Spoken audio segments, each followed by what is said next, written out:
started at 2 o'clock. We already are running late with 30 minutes. So please, can you help her rise with a very, very active song? Simphakamise ngayo.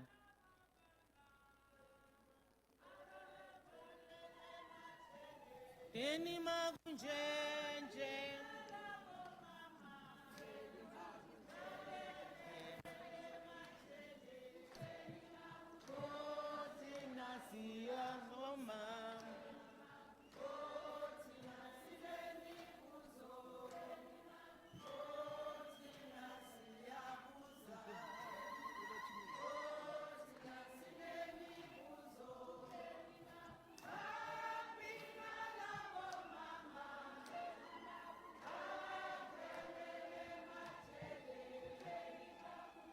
Malibongwe.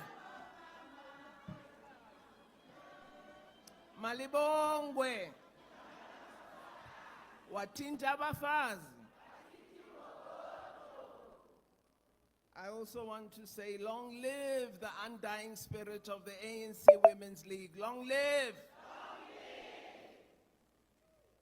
Comrade Secretary General, Comrade Dina Pule, I want to say to you that I wish to begin by congratulating the Baleka Mbete Foundation and the ANC Women's League for putting together such a wonderful occasion.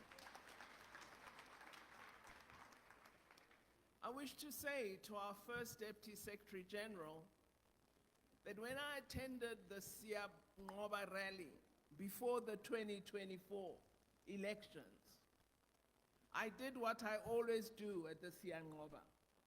I looked in the direction of the Women's League benches, and I was very worried because there were empty chairs, and I knew ANC is in trouble. Today, as I see the ANC Women's League gathered in this hall, I believe it is possible in 2029 that we will get a majority. As long as the benches of the ANC Women's League are full at Siyabongoba, we will be there. So allow me to begin this privilege I have been granted of a lecture celebrating in tribute the life of Mme Gertrude Shope. I titled it, Bearing the Burdens of History with Dignity and Courage. I wish to begin by recognizing our leadership, our former Deputy President Baleka Mbete, members of the Shope family, our first Deputy Secretary General, Comrade Nombula Mokonyane, members of the African National Congress National Executive Committee, Mbogoto, I cannot not do this, Dr. Dlamini Zuma, great respect. The National Executive Committee members of the ANC Women's League, provincial leadership of the Gauteng African National Congress, Comrade is present here with us, Comrade Hope, public representatives representing the African National Congress at all spheres of government, leaders in government, particularly members of the Executive Council of Gauteng, distinguished guests, comrades, ladies and gentlemen. It is truly an honor and a privilege to have been asked to speak at this event by the organizers of this celebration of Mme Gertrude Shope's life. Ma Shope lived in exile from 1966 to 1990. She was a leading force in the women's movement, having led the ANC delegation to the National Women's Meeting in Nairobi, Kenya, and worked tirelessly for the World Federation of Trade Unions. She served importantly as secretary to Mme Florence Mposho and helped Mme Florence to establish the publication of the newsletter Voice of Women. These were multifaceted leaders. They were not dimensional, not one-dimensional by any means. Ma Shope was born in Johannesburg in 1925 and grew up in Zimbabwe, trained as a teacher like myself and taught in Natal. Mme Gertrude Shope was a leader who was destined to constantly live with turbulence. This reality was her faith, notwithstanding her incredible, dignified presence, stature, and calm demeanor. She had a look which stressed, "I can cope with whatever is sent my way." That is the kind of strength that is urgently necessary today. Her country, South Africa, is confronting its most testing national and geopolitical stresses. The constraints posed by a changed government and attitude in the United States of America, by a diminishing multilateralism, by a rather weakened and directionless Europe, by a China that has to look inward to gain strength, and by an Africa still searching for its essential being. All of these place South Africa in a situation in which keen intellect and bold resolve should be preeminent. Ma Shope would have felt compassion for her leaders of the ANC in this tense period. But she would have also urged leaders to be bold as she was in becoming a cadre for freedom in an era where women were not expected to enter the battlefield. She would have reminded African leaders that in moments of significant tension and stress, the critical imperative is to find your center. She would have exclaimed that this is Africa's moment. Expand agriculture, ensure food security, unite Africa, implement the African Continental Free Trade Area, implement Agenda 2063, and build the Africa we all want. Protect and harness the value of Africa's natural resources. Skill our Africans. Provide a vibrant, progressive political ideology for Africa's youth, and make them a fit resource for Africa's emancipation. As with many of her generation, Ma Shope would have been dismayed at our faltering progress. She was a keen observer of the progress of our country in the 30 years of our democracy, and noted advances which I sometimes had opportunity to discuss with her. Advances in education, in science, in innovation and technology, advances in growing our international trade, and in improved access to basic social services. Sadly, she also knew of the corruption that has dragged revolutionary morality of our leaders down. She was aware of our failures at local government level and of the inadequate capacity to serve, which is prevalent in our public service. She was keenly aware of the decline of her beloved organization, the African National Congress. Decline not just in electoral outcomes, but also in the ability to maintain the essential character of as a leader of society and as a reflection of political values that constitute commitment to serve the people. She was probably very worried at leaders who place themselves above the organization and hack away at its revolutionary traditions. She would have welcomed the initiative of a national dialogue as a step towards strengthening social cohesion and as a platform for creating a foundation for unity of purpose and shared resolve among all South Africans. Mashope understood the complexities of leadership and continued to offer sage advice on our democracy very late into her well-lived life.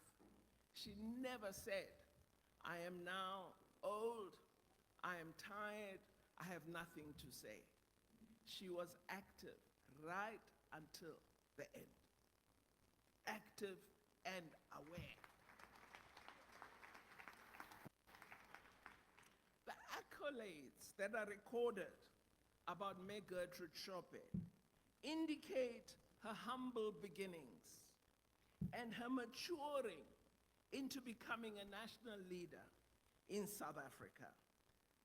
She stood up courageously to combat apartheid, mirroring the women of Gaza in her determination never to give up fighting for freedom and justice, and in her lasting contribution to ensuring women and all the oppressed in South Africa enjoy peace and democracy. She must have been proud of the decision adopted by South Africa's government in 2023 to boldly take up the genocidal conflict waged by Israel against the people of Palestine. Mashope understood international solidarity and the role it played in our own freedom struggle, and would surely have welcomed her government's concern at the plight of the people of the occupied Palestinian territories who suffer harm from apartheid Israel on a daily basis. She must have been appalled at Israel's assault on international law, of its government's commission of crimes against humanity, and surely proud at the millions in South Africa, including the Women's League, who stand on the right side of history. Mme Gertrude is one of the famous, courageous, bold women of August 1956. As a foremost leader of the Federation of South African Women, she was one of the leaders who led the process of organizing the historic Women's March to the Union buildings in this Pretoria. A march that was inspiring, impactful, and solidly well organized. Leaders of her caliber and of others in that period did not require accolades, ardent followers, or material gain to execute a revolutionary task. All they relied on was commitment, comradeship, hard work, and a firm belief that apartheid could be challenged and defeated. Some of our leaders, and you heard them in the documentary, relate stories of Mashope in exile, leading the efforts to build international solidarity against apartheid and providing significant political orientation for our young women activists and soldiers. Younger women speak of her sage advice, of her readiness to protect young women in the camps, and of her readiness to challenge the ANC to embrace women's equality. Upon her return to South Africa, her contribution to a solid women's movement became apparent through her willingness to lead a renewed, refreshed ANC Women's League. The Kimberley Conference was rescued by her strong will and political maturity and that of Mama Albertina Sisulu. In the course of our political negotiations on transitional measures, participants in the negotiations developed a strong respect for her due to her wise counsel and her ability to join in discussing complex political issues and in finding and suggesting solutions to them. Joining Parliament in 1994, she was a leading voice on subjects of human development, arts and culture, and progressive social welfare. In the ANC caucus, she was known as a stickler for keeping good time. She was never late to caucus. I was a whip, and I know that. She was known for speaking on important issues, on children's protection, and on enhanced social services for the formerly oppressed people of South Africa. I recall a meeting in which she argued that all South Africans, the oppressed and those who had not been oppressed but who need welfare, that all of them should be provided for. I remember these strong points she made in the caucus in the National Assembly. She lived non-racialism, engaging across the aisle with opposition members and encouraging their support for good policy. She never stood back and said, I'll only speak to ANC members. She spoke to all in the different parties. On matters of equality, she understood that the support of men was important to ensure progress. She famously said, when interviewed by the Department of International Relations and Cooperation, and I quote, although we were fighting patriarchal stereotypes, we worked together with men. We did not say we are fighting against men, but that as one family, we need to fight together. This was a very progressive approach to the objective of achieving gender equality. Celebrating Mashope offers us a moment to recognize the strides in empowerment achieved by women in South Africa, in Africa, and throughout the globe. It is her pioneering role and that of her brave companions that created the foundation for the well-known progress to occur. If it were not for Mashope and her compatriots, we would not have 46% female public representatives in Parliament. Nor would we have 50% of women in the national executive. If it were not for her and her comrades, We would not have women vice chancellors at our universities, women leading corporates, women leading science institutes, and women leading important security organs. Our government was deeply honored when Mme Shope and her family agreed that the Department of International Relations and Cooperation could use her name for the renowned Gertrude Shope Annual Dialogue Forum. This is a platform for women across Africa to share experiences on conflict resolution, peace, and dialogue, and to develop skills to end conflicts and create solid foundations in their countries for reconstruction and development. The forum shared Mme Shope's skills of negotiation, of open and genuine discussion, and of effective incorporation of international law, international human rights practice. The forum sought to entrench the United Nations Resolution 1325 on women, peace, and security. And it affirmed the global contribution of this great leader to ensuring that women are never peripheral or incidental.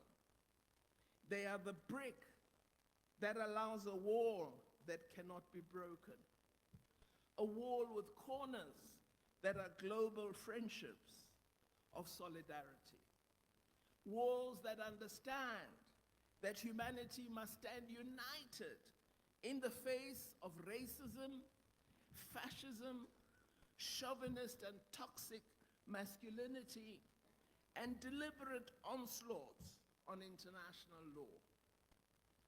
Mme Shope stood tall for all these struggles, never wavered, and played a key role in advancing every victory achieved and left an indelible path in victory for those who are still able to continue to strive for freedom and justice.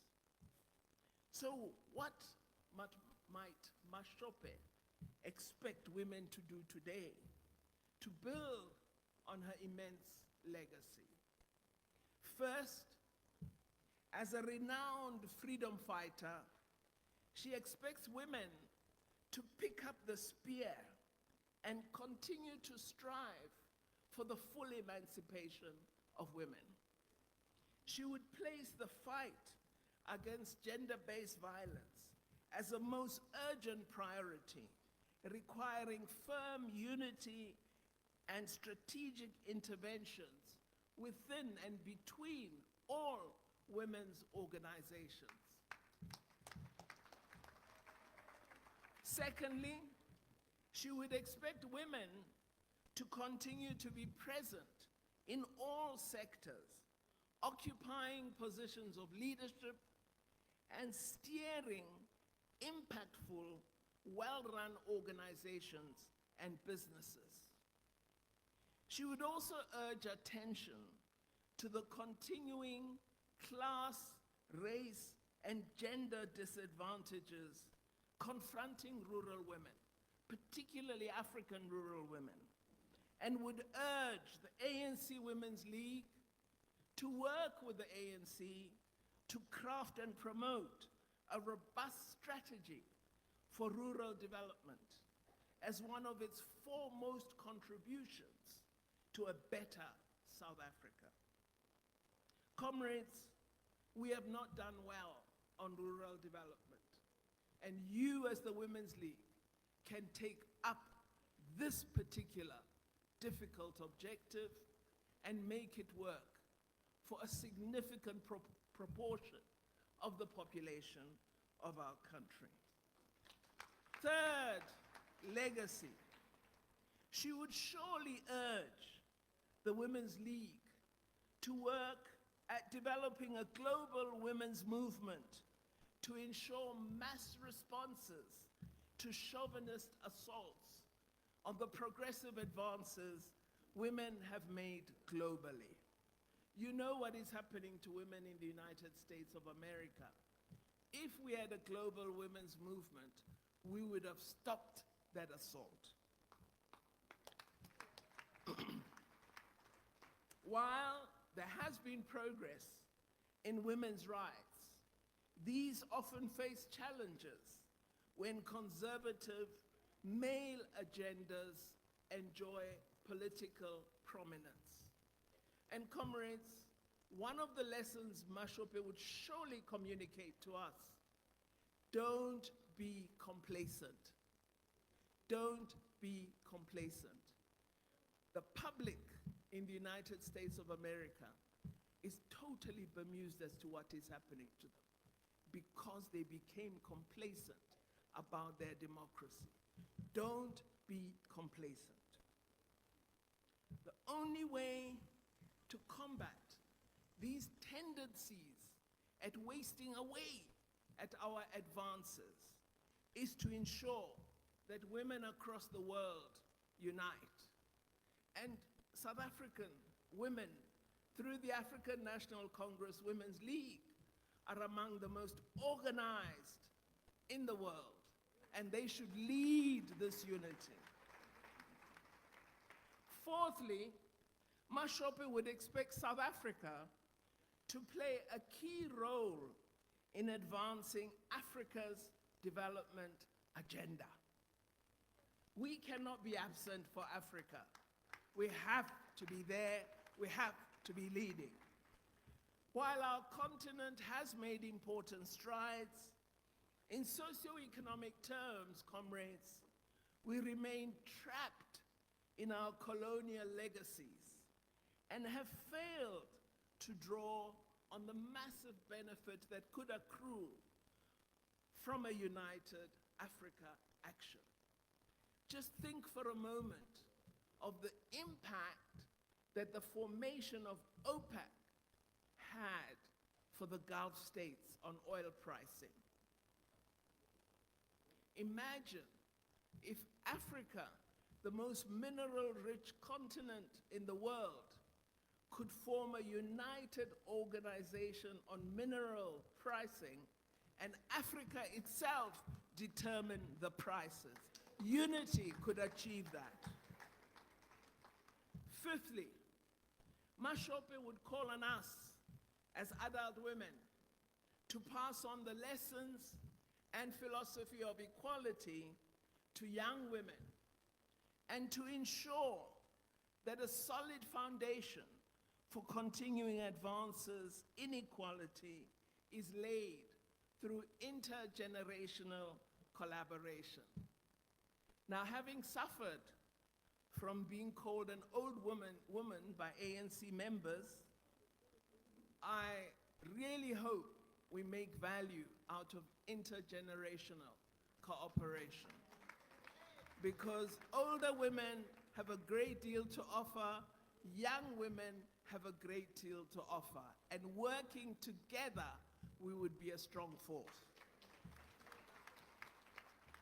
7, Mme Shope would stress that to achieve these objectives, the African National Congress and its Women League and Youth League require selfless, committed leaders and members who place service to the people above all else.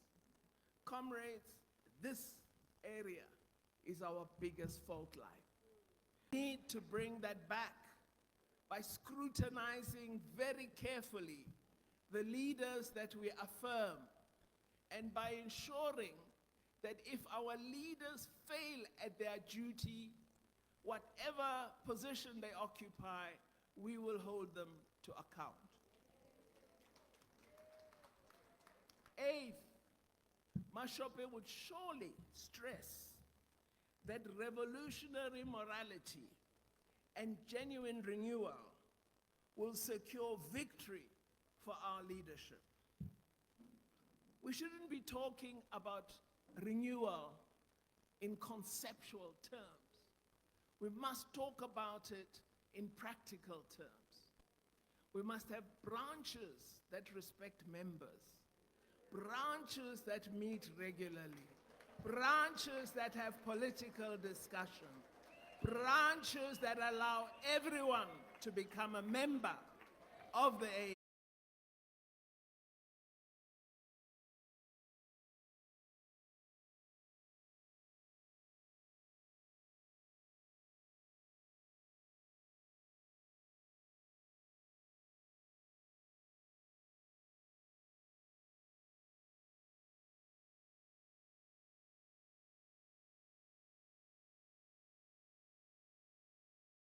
She would say, it is possible, comrades, to arrest the slide. It is possible, comrades, to restore our lost glory. And we have lost our glory. Let's not pretend about it. We have lost it. The people are looking at us with disdain. The people are looking at us with horror and shame. So we have work to do to restore the glory. It's like, you know, that pot at home when you burnt the cabbage. If you use the sponge scourer, that cabbage blackness won't go away. But if you use the hard one, the copper wire, you'll get rid of it. We need that renewal. And 10th, surely, 9th, surely, she would urge, go back to the branch. Masithi amandla asebasebeni. It's not rhetoric. It's not iculo elimnandi. It is a reality. When you have strong branches, you have a strong ANC.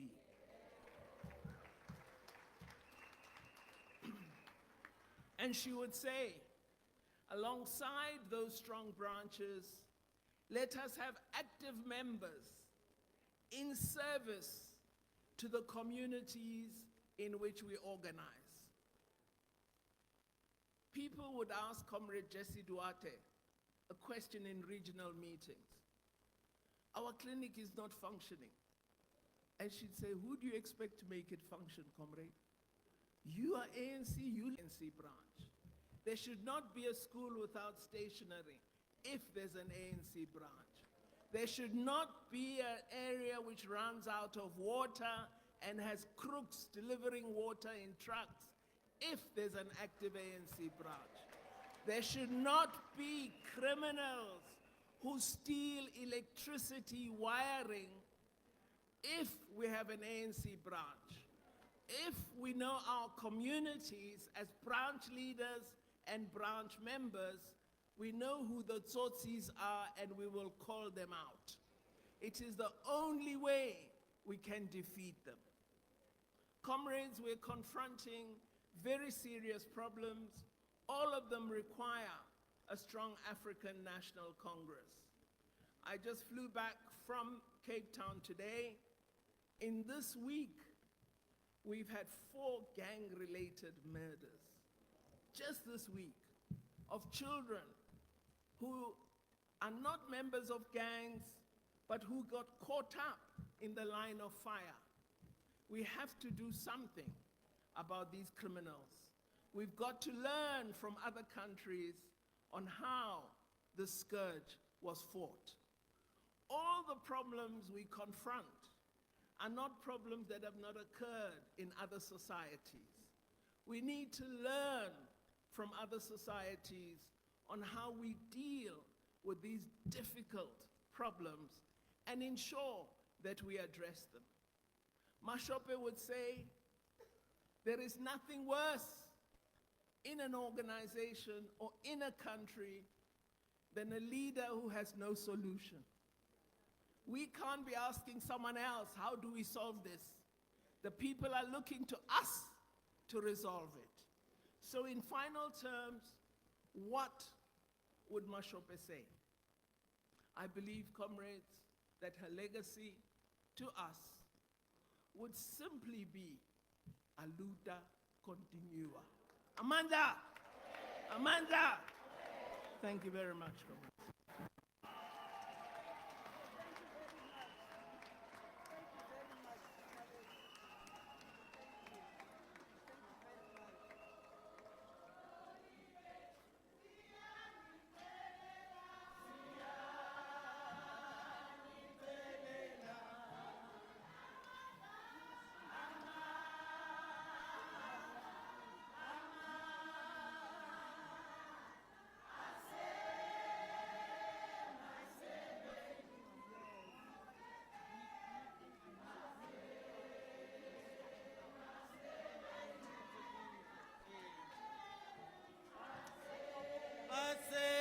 Masebeni. Amandla.